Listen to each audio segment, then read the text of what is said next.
வெண்பா எப்படி இருக்கீங்க? இருக்க வருண். அப்பாக்கு இப்ப எப்படி இருக்கு? டிஸ்சார்ஜ் பண்ணிட்டோம். அதான் உங்ககிட்ட சொல்லலான்னு பார்த்தேன். ஆனால் உங்களை ஹாஸ்பிட்டலில் காணோம், அதான் ஃபோன் பண்ணேன். Okay thanks Varun. நான் ரிசைன் பண்ணிட்டேன். என்னங்க சொல்றீங்க? ரிசைன் பண்ணிட்டீங்களா? நீங்களும் பாரதியும் ஃப்ரெண்ட்ஸ் தானே, அப்புறம் என்னாச்சு? நான் ரிசைன் பண்ண காரணமே அவன்தான். சொல்லப்போனா நீங்களும் ஒரு வகையில ஒரு காரணம் தான். என்னது? நான் காரணமா? என்னங்க சொல்றீங்க? நேரடியா இல்ல, ஆனா சுத்தி வளைச்சு. எல்லாம் அந்த ரீயூனியன் ஃபங்க்ஷனால வந்தது. நாங்க வந்திருக்கவே கூடாது. என்னங்க சொல்றீங்க? எனக்கு ஒண்ணுமே புரியலையே. ரிசைன் பண்ணிட்டேன்றீங்க, நான் தான் காரணம்ன்றீங்க, ரீயூனியன் ஃபங்க்ஷன் வந்திருக்க கூடாதுன்றீங்க. கொஞ்சம் புரியுற மாதிரி சொல்லுங்களேன். ரீயூனியன்ல உங்க ஃப்ரெண்டு குடிச்சிட்டு வந்து நீங்களும் கண்ணம்மாவும் ஸ்கூல்ல லவ் பண்ணதை பத்தி உளறினார்ல. ஹலோ, நானும் கண்ணம்மாவும் இல்லைங்க, நான் மட்டும்தான். என் ஃப்ரெண்டும் குடிச்சிட்டு அப்படிதானே சொன்னா? ஆமா ஆமா, அவர் அப்படி சொல்லும்போது பாரதியும் அங்கதானே இருந்தான். அந்த நேரத்துல அவன் ஒன்னும் காட்டிக்கல. ஆனா அப்புறம் அவன் ரொம்ப ஃபீல் பண்ணான். வருண் கண்ணம்மாவை அவ்வளோ தூரம் லவ் பண்ணிருக்காரு, அதுவும் ஸ்கூலுக்கே தெரிஞ்சிருக்குன்னா கண்ணம்மாக்கு அது எப்படி தெரியாம இருந்திருக்கும். ஆனா அவ என்கிட்ட இருந்து எல்லாத்தையும் மறைச்சிட்டா, கண்ணம்மா என்னை ஏமாத்திட்டா அப்படின்னு ஒரே புலம்பல். பார்ட்டியில் அப்படி ஒரு விஷயம் நடந்ததுக்கு அப்புறம் நான் போய் சாரி கேட்டதுக்கு பெருந்தன்மையா பரவாயில்ல, எல்லார் வாழ்க்கையிலும் நடக்கிறதான்னு சொன்னாருங்க. ரொம்ப ஈஸியாவே எடுத்துக்கிட்டாரு. ஆம்பளைங்க எல்லாருமே அப்படிதான், உள்ள ஒன்ன வச்சுக்கிட்டு நல்லவங்க மாதிரி நடிக்கிறது, கடைசியில எல்லா கோபத்தையும் பொண்டாட்டிங்க மேல கொண்டு வந்து கொட்டுறது. எல்லா ஆம்பளைங்களும் அப்படிதானே. பாரதி மட்டும் என்ன விதிவிலக்கா? எங்க கண்ணம்மாவை நான் மட்டும்தாங்க விரும்பினேன். அந்த விஷயமே அவளுக்கு அப்பதானே தெரியும். இதத்தான் நான் பாரதி கிட்ட சொன்ன வருண். விடு பாரதி, இதெல்லாம் சாதாரண விஷயம், ஒன் சைடு லவ் யாருக்கு தான் இல்லைன்னு கேட்டேன். அவன் காதுல வாங்கவே இல்ல வருண். அவன் மனசுல நீயும் கண்ணம்மாவும் லவ்வர்ஸ்ங்கிற எண்ணம் ரொம்ப ஸ்ட்ராங்கா பதிஞ்சிருச்சு.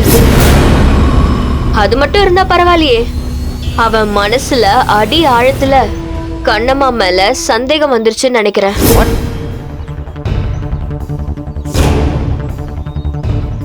ஆமா வருண், அந்த சந்தேகம் தான் அவனை திரும்ப திரும்ப இத பத்தியே பேச வைக்குது.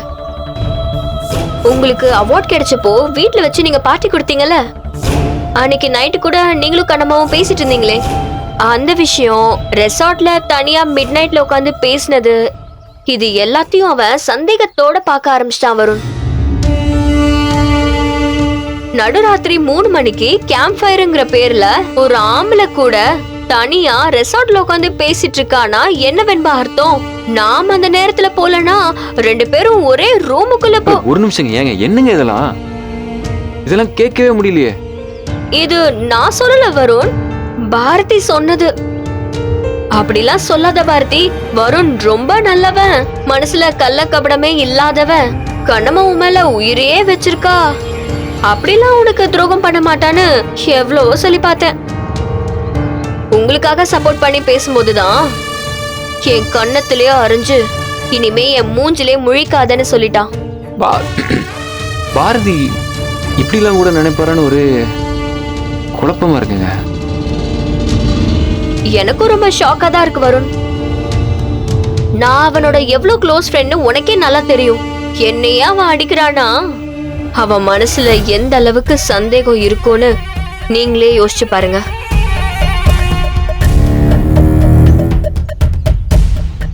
ஓகே, அப்போ இன்னைக்கு கண்ணம்மா என்கிட்ட கோமா பேசுனதுக்கு இதான் காரணம்னு நினைக்கிறேன். அப்படியா? கண்ணம்மா உங்களை திட்டினாளா? ஆமாங்க. அப்படின்னா பாரதி என்கிட்ட கேட்ட மாதிரி கண்ணம்மா கிட்டே இத பத்தி கேட்டிருப்பான்னு நினைக்கிறேன். இல்லனா அவ எதுக்கு உங்ககிட்ட கோவப்பட போறா? ஐயோ, என்னால கண்ணம்மா லைஃப்லயும் பிரச்சனை வந்துருச்சுங்க. ஆக்சுவலா எங்க அப்பா அந்த ஹாஸ்பிட்டலே சேர்த்துக்க கூடாதுன்னு நினைக்கிறேன். இப்போ தப்பு பண்ணிட்டேன். விடுங்க வருண், உங்க மனசுல ஏதோ இல்லைன்னு எனக்கு தெரியும். கண்ணம்மா எப்படிப்பட்டவன்னு உங்களுக்கும் தெரியும். பாரதியும் ஒரு டைம்ல அதை பத்தி தெரிஞ்சுக்குவான். சாரிங்க, என்னால உங்க ஃப்ரெண்ட்ஷிப்குள்ளேயும் பிரச்சனை வந்துருச்சு. விடுங்க வருண், எல்லாம் முடிஞ்சிருச்சு. ஆனா இத பத்தி எதுவும் பாரதி கிட்டயும் கண்ணம்மா கிட்டயும் பேசிக்காதீங்க, அப்புறம் பிரச்சனை இன்னும் பெருசாயிட போகுது. ஓகே ஓகே ஓகே, நான் எதுவும் பேசல. சரிங்க, நான் அப்புறம் கூப்பிடுறேன். ஓகே.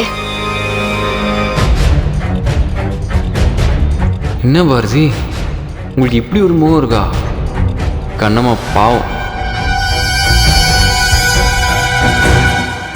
வருண், எனக்கு இன்னொரு முகம் இருக்கு.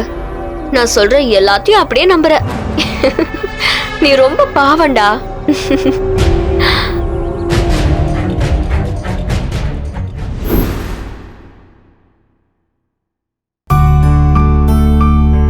ஏ கண்ணம்மா, ஒரு பிரேக் விட்டாச்சு வேலை பார்க்கலாம்ல. இந்தா முதல்ல இந்த காஃபி புடி. வேணா அறிவு, தலைவலிக்குதுன்னு சொன்ன, காஃபி குடிச்சா கொஞ்சம் நல்லா இருக்கும்ல. உனக்கு பிடிச்ச மாதிரியே ஸ்பெஷலா போட்டு எடுத்துட்டு வந்திருக்கேன். இந்தா புடி. வேணா அறிவு, சொன்னா கேளு. வாயெல்லாம் ஒரு மாதிரியா இருக்கு. இன்னைக்கு உனக்கு என்ன ஆச்சு? சொல்லு கண்ணம்மா. ஒண்ணும் இல்ல. கேட்டுட்டு இருக்கேன்ல. இப்பதான் வீட்டுக்கு வந்தேன். ஓகே, இன்னும் கொஞ்ச நேரத்துல கிளம்பிடுவேன். ஏய், இன்னும் நீ இந்த வேலையெல்லாம் செஞ்சு முடிக்கலையா? அவ்வளவுதான் அத்தை, முடிஞ்சிருச்சு. ஓகே. கண்ணம்மா ரொம்ப பாவம் சித்தி, இன்னைக்கு ரொம்ப டயர்டா இருக்கா. ஆமா கண்ணம்மா, ஏன் இவ்வளவு டல்லா இருக்க? உடம்பு ஏதாவது சரியில்லையா? உடனே நீங்க 2 பேரும் ஆரம்பிச்சிடாதீங்க. நீங்க எல்லாம் இப்படி சொல்லணும் தான் அவ மூஞ்ச தூக்கி இப்படி வச்சிருக்கா. இந்தா, கோயில்ல அர்ச்சனை பண்ண விபூதி இருக்கு, எடுத்து சாமி ரூம்ல வை போ. கண்ணம்மா காஃபி இங்க வைக்கிறேன். சௌந்தர்யா, என்ன சௌந்தர்யா அது? கண்ணம்மா கிட்ட எப்பவும் வெடுக்கு வெடுக்குன்னே பேசிக்கிட்டு இருக்கேன். அவளும் நாள் முழுக்க இந்த வீட்டுல வேலை செஞ்சுக்கிட்டு தானே இருக்கா. ஏங்க, அவ வேலை செய்யற மாதிரி நடிக்கிறா. நீங்க வேற அவளை ஏத்தி விட்டுட்டு இருக்காதீங்க. சௌந்தர்யா, எனக்கு ஒரு விஷயம் மட்டும் புரியவே இல்ல. கண்ணம்மாவை பத்தி பேசுறப்ப மட்டும் உன் கற்பனை வேற எங்கேயோ போயிருது. பாவம் அவ. இது நாள் வரைக்கும் அவ குரலை உன் முன்னாடி உயர்த்தி கூட பேசினதில்ல. மனசுல இருக்கிறத வெளிப்படையா பேசி தாம் தூம்னு சண்டை போடுறது ஒரு ரகங்க. அவங்கள கூட நம்ம நம்பிடலாம். ஆனா இவள மாதிரி அமைதியா இருக்கிறவங்கள நம்ம நம்பவே கூடாது. எனக்கு இவ எப்பவுமே எது சொன்னாலும் அதுல ஏதோ ஒரு டவுட் இருந்துகிட்டே இருக்கு. அதான் ஏன்னு கேக்குறேன். எல்லாரும் ரீயூனியன் போயிட்டு வந்தாங்கல்ல, இவ எதுக்கு அங்க போனான்னு தெரியுமாங்க? கூட படிச்சதுல ஒரு 4 பேர் நல்ல கவர்மெண்ட் ஆபீசரா இருப்பாங்க, 2 செலிபிரிட்டிஸ் இருப்பாங்க, பிசினஸ் மேன் இருப்பாங்க. எல்லாருக்கும் நடுவுல போய் என் புருஷன் ஒரு டாக்டர்னு சொல்லி பீத்திக்கதா இவ அங்க போனதே. நான் படிக்கலைனாலும் எப்படி ஒரு டாக்டரை கல்யாணம் பண்ணிருக்கேன்னு அவங்க முன்னாடி காட்டணும்ல. அது இவளுக்கு ஒரு பெருமை. சௌந்தர்யா, நீ அங்க போகல, அங்க என்ன நடந்துச்சுன்னு உனக்கு தெரியாது. நீ தீர விசாரிக்கவும் இல்ல. அப்படி இருக்கும்போது நீயா ஒன்னு யோசிச்சு அடிச்சு விடுற பாத்தியா? Really great. மனசுக்குள்ளேயே ஒருத்தர் மேல தேவையில்லாம வன்மத்தை வளர்த்துக்கிறது அவ்வளவு நல்லதில்ல சௌந்தர்யா. இது இப்படியே கண்டினியூ ஆச்சுன்னா மன அழுத்தத்துக்கு நீ மாத்திரை போட வேண்டியதா இருக்கும். தயவு செஞ்சு நீ பிராக்டிக்கலா மாறணும். நான் சொல்றது உனக்கு புரியும்னு நினைக்கிறேன். ஓகே?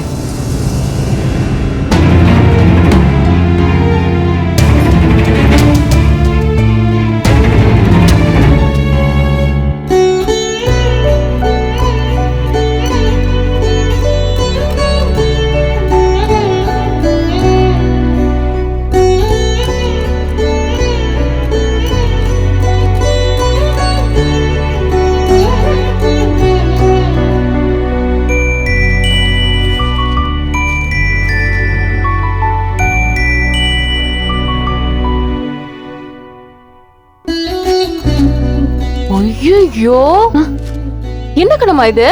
ஸ்கூல் குழந்தைங்க சாக் பீஸ் எல்லாம் தின்னும், நீ விபூதியை போய் சாப்பிட்டுட்டு இருக்க?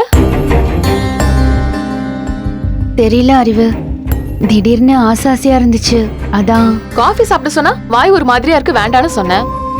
இங்க விபூதி அள்ளி அள்ளி சாப்பிட்டுட்டு இருக்க. உன் போக்கு ஒண்ணு சரியில்லையே. அதான் சொல்றேன்ல, சும்மா மனசுக்கு தோணுச்சு சாப்பிட்டேன்.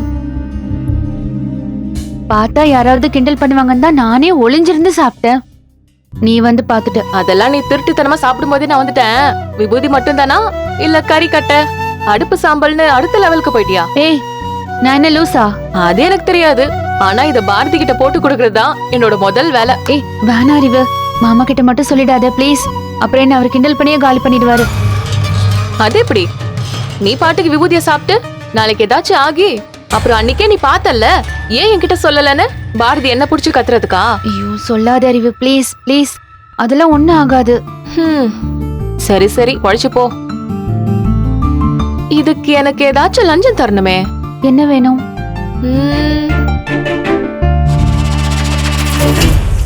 நீ பூர்ண கொழுக்கட்டை சூப்பரா செய்வல்ல, அதை செஞ்சு கொடு.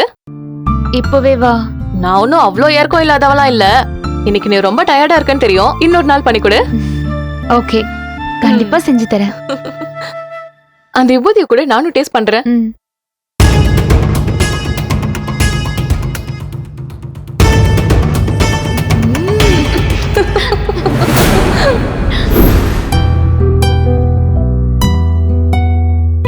ஏய் என்ன பாரதி இவ்ளோ பெரிய கிஃப்டோட வந்திருக்க? அன்னைக்கு ஒரு இன்டர்வியூ போயிட்டு வந்தேன்லப்பா, அதுக்காக இதை அனுப்பிச்சு வச்சிருக்காங்க. ஏய் சூப்பர்ரா. உன் மூஞ்சிய டிவில காட்டுறது மட்டும் இல்லாம அதுக்கு gift வேற கொடுத்திருக்காங்களா? சரி சரி பிரி, உள்ள என்ன இருக்குன்னு பாப்போம். முடியாது. ஓவரா பண்ணாதடா. சரி சாரி. வா. ஏய் பாரதி ஒரு நிமிஷம். இப்போ ஒரு டீல் வச்சுக்கலாம். உள்ள சாப்பிடுற ஐட்டமா இருந்தா அது எனக்கு, இந்த பென் பேப்பர்லாம் இருந்துச்சுன்னா அது உனக்கு. சரி ஓகே டன்.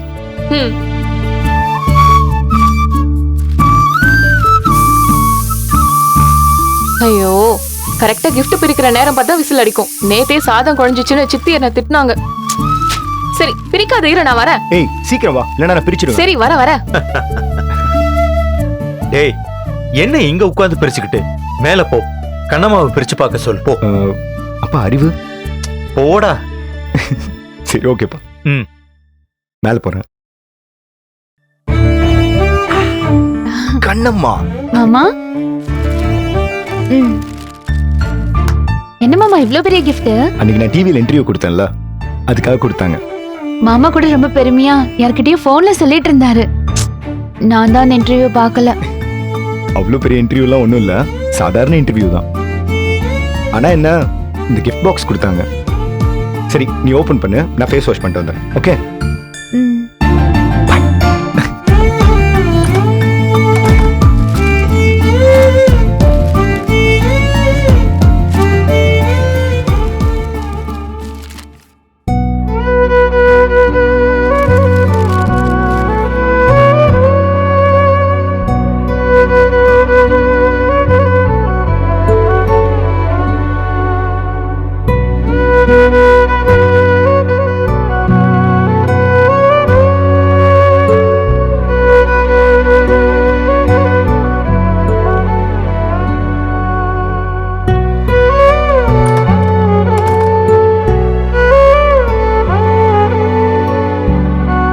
என்ன மாமா இதெல்லாம்?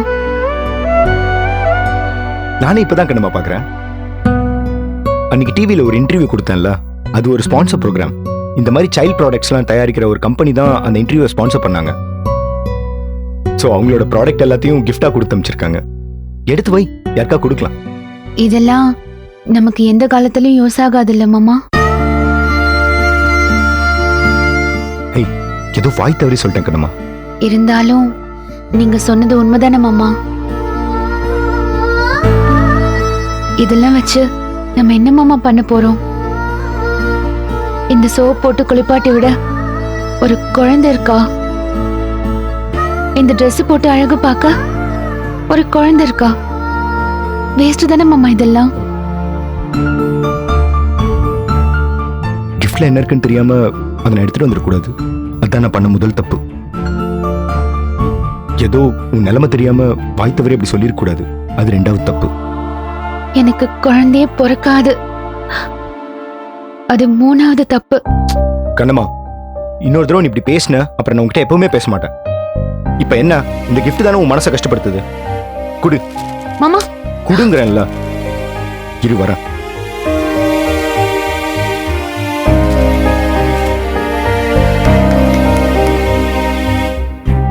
இனிமே அதெல்லாம் உன் கண்ணிலே படாது. இந்த பேச்சை இதோட விடு. ஓகே? சாரி மாமா, நான் வேணும்னு அதெல்லாம் பேசல.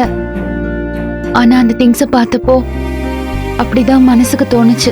சரி விடு, அதான் தூக்கி போட்டோம்ல. சரி, காலைல ஒரு மாதிரி மனசு குழம்பு போய் பேசணும்ல, இப்போ ஓகேவா? ம்ஹும். இல்ல மாமா, இன்னைக்கு ஃபுல்லாவே அப்படிதான் இருந்துச்சு. காஃபி குடிக்க கூட பிடிக்கல. ஏன் இப்படி பண்ணுது? வழக்கமா இந்த மாதிரி சிம்டம்ஸ் இருந்ததுன்னா காய்ச்சல் இருக்கும்னு அர்த்தம். காய்ச்சல் ஏதாவது இருக்கான்னு? அதெல்லாம் ஒண்ணும் இல்ல மாமா. ஆனாலும் ஒரு மாதிரி இருக்குன்ற, எனக்கே ஒன்றும் புரியல. சரி வாங்க மாமா, சாப்பிடலாம். நான் வரும்போதே ஃப்ரெண்ட்ஸோட சாப்பிட்டு வந்துட்டேன் கண்ணம்மா. அறிவுக்கிட்ட சொல்லி உங்ககிட்ட சொல்ல சொன்னேன், சொல்லியா? மறந்துருப்பான்னு நினைக்கிறேன். சரி, உடம்பு வேற ஒரு மாதிரி இருக்குன்னு சொன்னால. சரி போ, போய் படுத்துக்கோ. சரி மாமா. ஏய் Kannamma, I love you. I love யூன்னு சொன்னா திருப்பி சொல்லணும்னு உன் புருஷன் உனக்கு சொல்லி கொடுக்கலையா? என் புருஷன் பயங்கர பிஸி. இந்த மாதிரி வெட்டி வேலைக்கெல்லாம் அவருக்கு நேரமே இல்ல. வெட்டி வேலையா? லவ் பண்றது வெட்டி வேலைனா இந்த ஊர்ல பாதி பைய பாக்குறது வெட்டி வேலை தான்.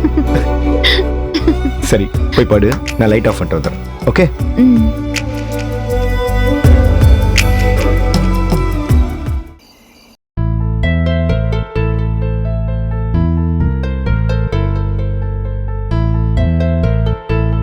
பாப்பா அழாத பாப்பா, ப்ளீஸ் அழாத பாப்பா, நான் இருக்கேன்ல, நான் பாத்துக்கிறேன் பாப்பா, அழாத சொல்றேன்ல பாப்பா. பாப்பா அழாத, நான் இருக்கேன். பாப்பா பாப்பா என்னாச்சு? பாப்பா அழாத, பாப்பா அழாத பாப்பா, நான் இருக்கேன். என்னாச்சு சொல்லு பாப்பா. கண்ணம்மா, கண்ணம்மா,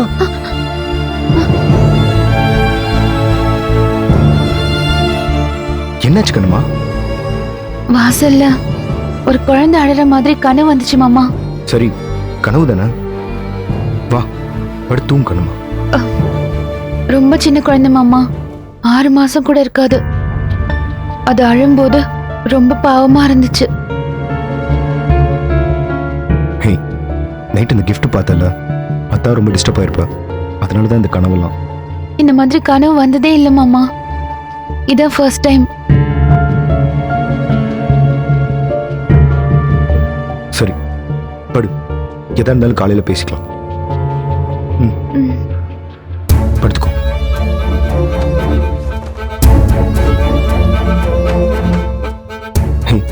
லைட் ஆஃப் பண்ணிட்டா? Okay okay.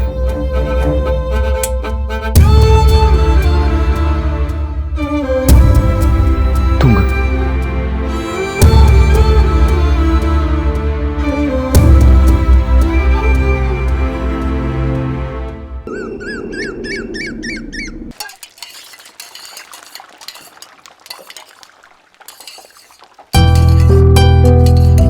அறிவு, நீயே ஆரம்பிச்சிட்டியா? ஆமா கண்ணம்மா, 8 மணி வரைக்கும் உனக்கு காணோம். மேல வந்து பார்த்தேன், பாரதி கிட்ட கேட்டா நீ நல்லா தூங்கிட்டு இருக்கேன்னு சொன்னா. சரி, நேத்து வேற ஹெவியா வேலை இருந்ததா, அதான் அசதியில தூங்குறேன்னு நினைச்சு நானே வேலையெல்லாம் ஆரம்பிச்சிட்டேன். ஆல்மோஸ்ட் முடிஞ்சிருச்சு கண்ணம்மா. ஏய், ரொம்ப நாள் கழிச்சு உன் சமையல வீட்ல இருக்கிற எல்லாரும் சாப்பிட போறாங்க. ஆனா உன் அளவுக்கெல்லாம் எனக்கு சமைக்க வராதுமா, ஏதோ எனக்கு தெரிஞ்சதுதான் பண்ணிருக்கேன். அப்படிலாம் சொல்லாத அறிவு, ஏகப்பட்ட ஐட்டம் பண்ணிருக்க போலே. பருப்பு கீரை கூட்டு, ரசம், வெண்டைக்காய் பொரியல். ஏய் இது என்ன? ஓ, வத்த குழம்பா? கலரே பிரமாதமா இருக்குடி. கண்ணம்மா, ஒரு ரகசியம் சொல்லட்டுமா? யார்கிட்டயும் சொல்லிடக்கூடாது. இதுல 3/4 எனக்கு செய்யவே தெரியாது. இதெல்லாம் நெட்ல பார்த்து செஞ்சது. அடி பாவி.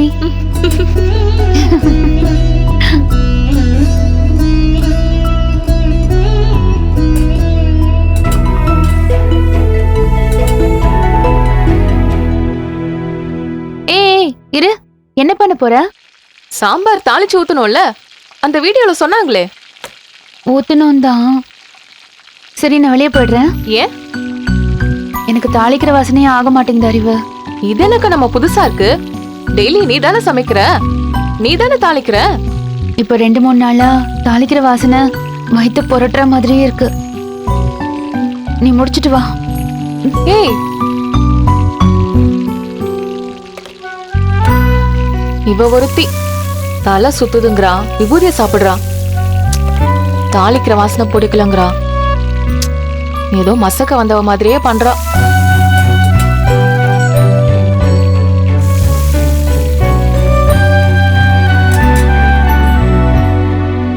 சில பேருக்கு ரொம்ப பிடிச்ச ஸ்மெல் திடீர்னு பிடிக்காம போயிடும். பொதுவா கர்ப்ப காலத்துல மூட் ஸ்விங்ஸ் எல்லாருக்குமே இருக்கும். திடீர்னு கோவப்படுவாங்க, சம்மந்தமே இல்லாம எரிஞ்சு விழுவாங்க, திடீர்னு ரொம்ப சந்தோஷமா இருப்பாங்க. அவங்க மைண்ட் ஒரு கைண்ட் ஆஃப் ஸ்டேபிளாவே இருக்காது. ஒருவேளை அப்படி இருக்குமோ?